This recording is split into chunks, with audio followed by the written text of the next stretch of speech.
Hello guys, how's it going? My name is Dal, and the next major content update preview for the patch 11.1 got so many players excited for the season 2 of War Within, and it brings with it so many cool updates from much needed class revamps, a brand new zone with a new form of transportation, and so many good seasonal updates for us to dive into as soon as the update is available over on the PTR of 11.1. And it looks like the wait for this update won't be that much longer, with it likely being released based on some of the data mining around February, which leaves us with a handful of weeks left for us to complete all of our seasonal rewards before they are gone and are rotated with the new mounts, cosmetics, and other rewards of the season 2 content instead. In my mind, it's never too early to start working on the prep work ahead of the patch 11.1, so I wanted to go over all of the things you should probably start working on and finishing up right now for season 1 before 11.1 hits us with a season 2 update. As always, if you guys want to see more updates like these for the War Within expansion, be sure to follow the channel and subscribe. But otherwise, let's dive right in.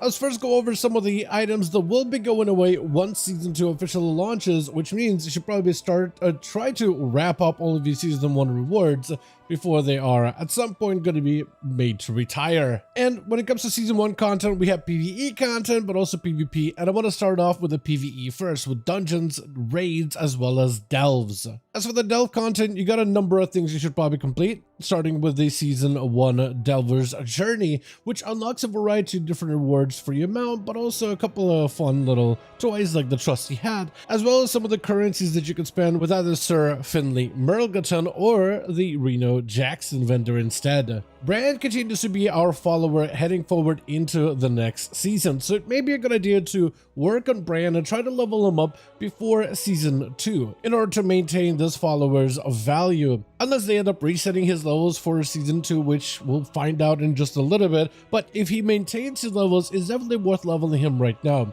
If anything, it's also worth grabbing all of the curios for him, whether it is the combat curios or utility curios, because a lot of those curios are going to go through a number of revamps, but also you'll get new curios in season 2, which will likely be better. But if some of the revamps for older ones are good enough, then you'll definitely be still utilizing them in season 2 of delves. From delves, you can also earn a variety of different rewards, such as different back pieces, one of which will be seasonally specific, which is the Zekvir's Raptoral Spine. For this one, you have to defeat the special encounter of Zekvir, which is going to be rotating out in season 2 with a whole new encounter, and I believe that when that happens, Zekvir will no longer be accessible, so it might be a good idea to get all of your season 1 Delver's rewards, such as this back piece. Defeating Zekvir and completing the quest for defeating Zekvir also awards you a nice little toy that augments your shoulders with these webs called Toxic Victory. And all I have to do for that one is to complete the quest for defeating Zekvir. There's also Hunting the Hunter achievement, where you need to defeat Zekvir on the highest tier difficulty, which is double question mark. Hunting the Hunter can be completed with a group of players or as a solo, but if you do defeat Zekvir as solo on the highest difficulty, which is quite difficult on its own, you can also earn the Let Me Solo Him achievement, which does give you a nice little feat of strength, but also grants you a new version of the Delver's dirigible mount, which is the Void appearance, which looks so good. Also has a very eerie sound, as well as these voidy animations that kind of trail off from the jet turbines behind the mount, but it does look really good and definitely worth obtaining it. And this mount, it will be one of those items that will be retiring with the end of season 1 of Delves. Outside of delves, we also get dungeon rewards like the Keystone mount that is available for season 1, which is the Diamond Mech Suit, one of the more unique mounts they've actually added for the season. And the season 2 mount is not going to be yet another mech suit just with a recolor. It's actually going to be an entirely different mount, so this one I think could be potentially your last opportunity, unless they end up reusing this model at some point in the future. But as of right now, it doesn't look like that is likely.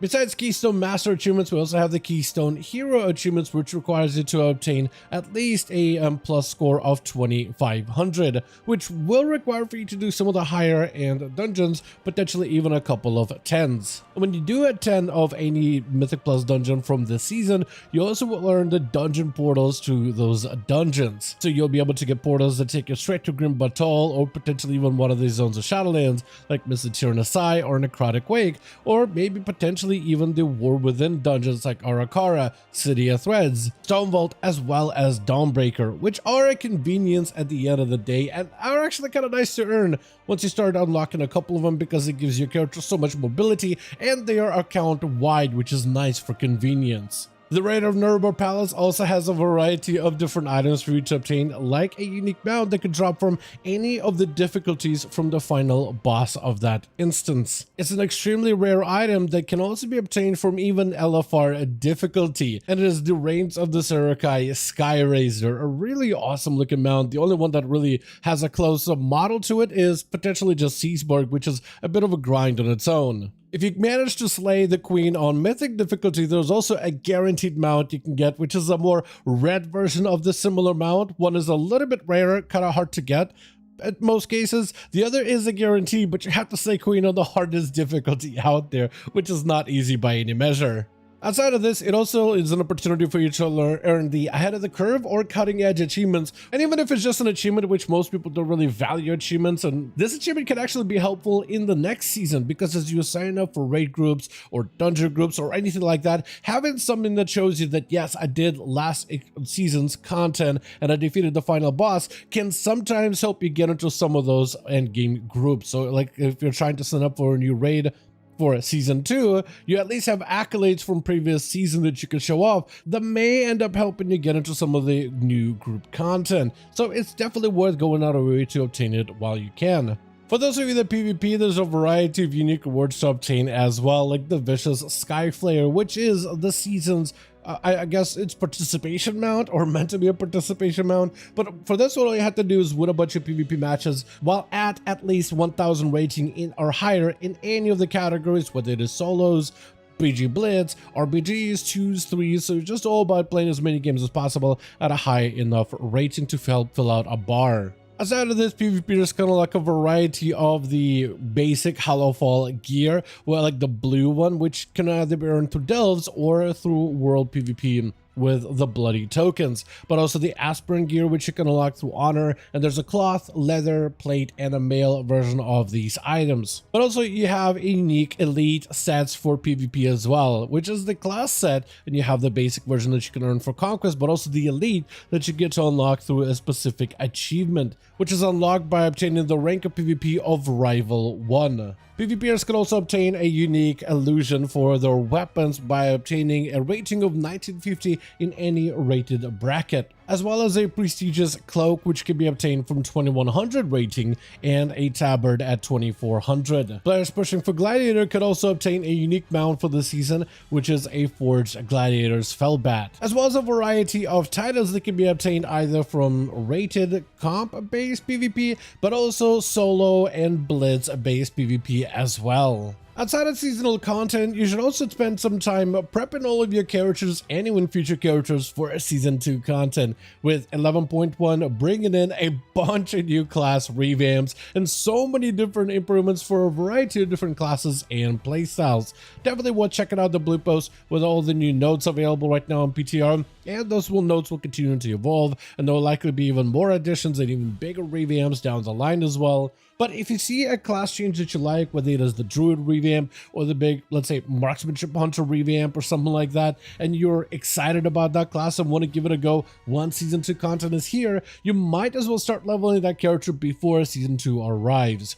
For now, we have access to the 20th anniversary buff, which is only here for a limited amount of time. It is getting actually removed very soon, but while it's up, it does make leveling a little bit quicker and easier. You can do your leveling without it because it's going to be a bit before Season 2 is finally here, but it's a good idea to start working on some of those characters and at least working on getting them to level 80, maybe getting them some catch-up gear, but patch 11.1 is also going to bring even more catch-up, so it's not like you really need to have the character geared to the teeth unless you really want to. And while waiting for Season 2, you might as well work in the Shadow of Doubt mount, which comes from achievement of You Shall Not Pass, which is more or less a completionist achievement for the War Within expansion, or partial completionist since we haven't seen all of the new and future content of War Within. But if you complete the zones for the Khazalgar that we have access to so far, from Dornogal to Ringing Deeps, Hollowfall, Ashgahead, and the Siren Isle, you will get to complete all the achievements for You Shall Not Pass to be able to unlock this new Voidy mount. The achievements themselves are one of the easier completion of stuff compared to the big meta achievements we've seen for Dragonflight, Shadowlands, or Battle for Azeroth. So they're a lot easier in comparison, but it also gives you something to do while waiting for Season 2 content, and you might as well finish out all of the zones while they're here and available. Outside of this, you should also work in collecting all of the different class sets for all the different classes from Season 1, since it'll be a little bit harder for you to obtain those sets afterwards. Like, technically you can still run all the raids in order to try to obtain variations of the set from the LFR, normal, heroic, mythic, but it's a lot easier to get all of these sets unlocked now. And the catalyst will actually be your best friend when it comes to obtaining some of the sets, because it allows you to convert any Season 1 gear of War Within into a tier set equivalent, which means it gives you an opportunity to get a variety of different recolors and variations of those sets. And depending on the type of items you convert, it allows you to get a variety of different versions of these sets. Veteran track gear, which is easily obtained from the Siren Isle, which you could literally just purchase,